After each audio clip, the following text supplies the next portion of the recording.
Baik, selamat pagi Bapak. Saya atas nama Mardia Story, kelas A, reguler sore, semester 7, ingin menjelaskan isi buku review ke-8 dari tugas sosiologi, dari tugas kajian seminar masalah-masalah sosial berjudul Institut Riset Ekonomi dan Sosial Nasional, Pelajaran Ekonomi dan Sosial Pengangguran, Masalah Kebijakan, yang ditulis oleh GDN Wordswig. Pada bab 1, yaitu dengan judul pengantar, pada pertengahan tahun 1970-an, angka 1 juta pengangguran telah dipertimbangkan oleh hampir semua orang di lembaga tinggi itu, dan pandangan ini masih berlaku pada waktu itu. Pada tahun 1979 terjadi pemilihan umum ketika 1,2 juta adalah dasar dari buruh, yang terkenal, yaitu buruh yang tidak bekerja, dengan slogan pemilihan. Tapi sejak saat itu pengangguran naik setiap tahun melampaui 3 juta pada tahun 1985, dan meskipun keluaran sekali lagi tumbuh cukup kuat, tampaknya ada sedikit yang menunjukkan pengangguran akan berkurang secara signifikan. Sedangkan proyeksi istilah oleh tim ekonomi terapan yang bereputasi setelah pengangguran tinggal di 3 juta sampai pada tahun 1990-an dan seterusnya. Dalam sebuah cara setelah jangka waktu yang lama di mana ejakulasi seseorang selama bertahun-tahun, pengangguran adalah 1/1/4 kali yang dialami pada tahun 1930-an. Angka pengangguran merosot drastis setelah berakhirnya 1986, dan pada akhir tahun 1989 telah jatuh di bawah 1,7 juta. Bukti tentang kerja ekonomi dan efek dari kebijakan pemerintah diambil dari banyak negara, tetapi ketika menyangkut prospek, fokus kepentingan adalah Inggris.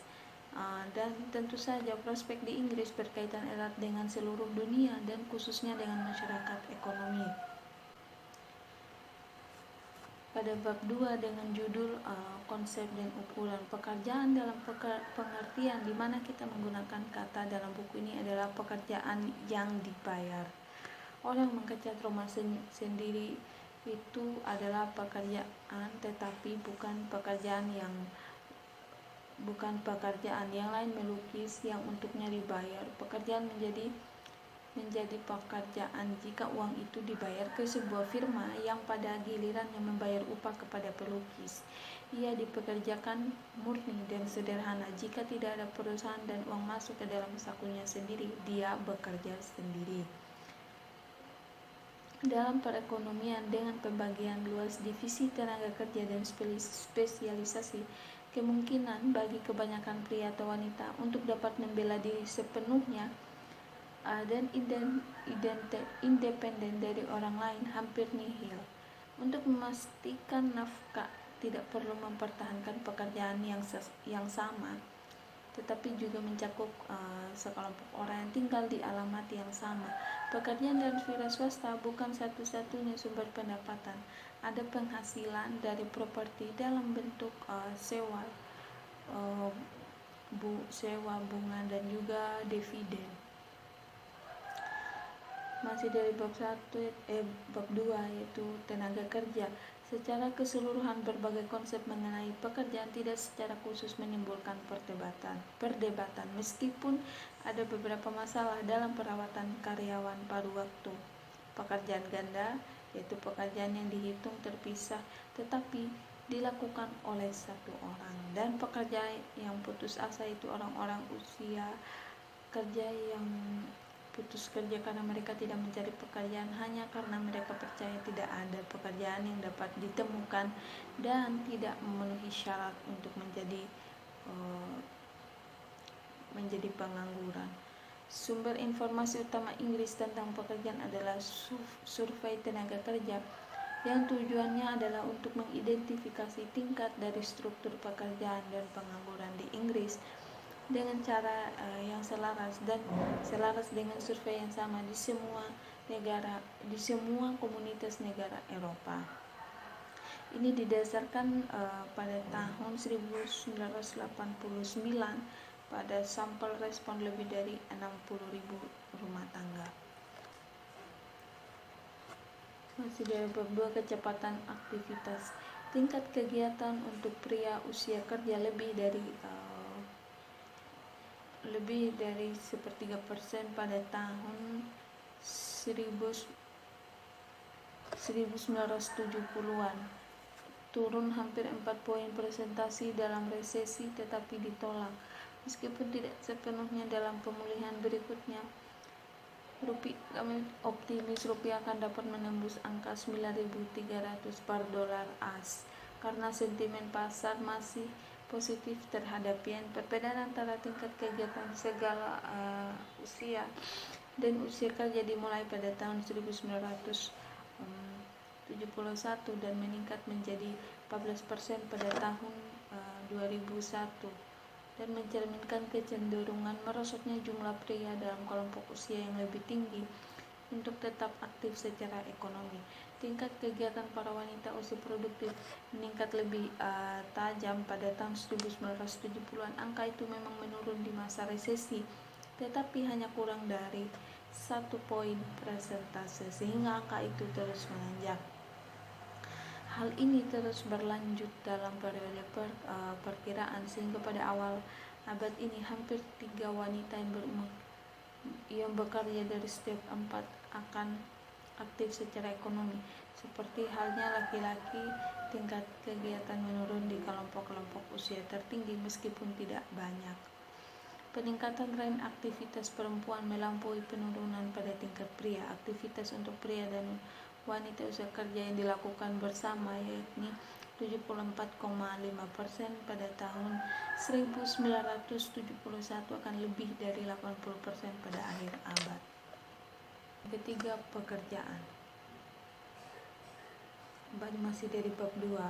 Menurut definisi tenaga kerja sipil adalah jumlah karyawan dalam pekerjaan ditambah tenaga kerja sendiri ditambah orang pada skema pelatihan kerja pemerintah ditambah pengangguran. Akan lebih mudah jika tenaga kerja yang eksotis, tapi kita telah melihat bahwa itu bervariasi dengan permintaan untuk tenaga kerja.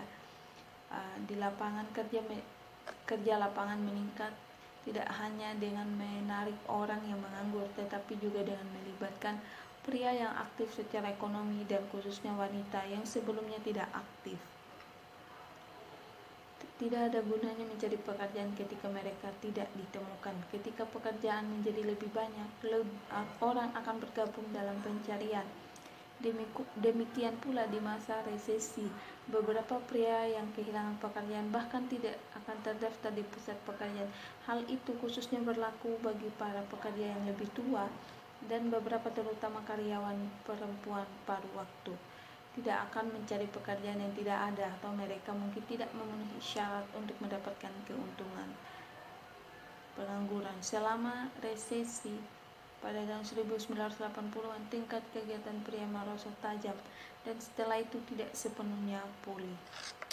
Pada bab 3 dengan judul teknologi dan juga pekerjaan, banyak orang percaya bahwa pengangguran telah meningkat ke tingkat yang lebih tinggi karena teknologi, khususnya revolusi dalam teknologi informasi atau lebih dikenal dengan IT, telah menghancurkan pekerjaan. Diakui bahwa ada peningkatan permintaan pria dan wanita yang sangat terlatih untuk membangun dan mengoperasikan komputer, mikroprosesor, dan proses manufaktur berdasarkan pada mereka.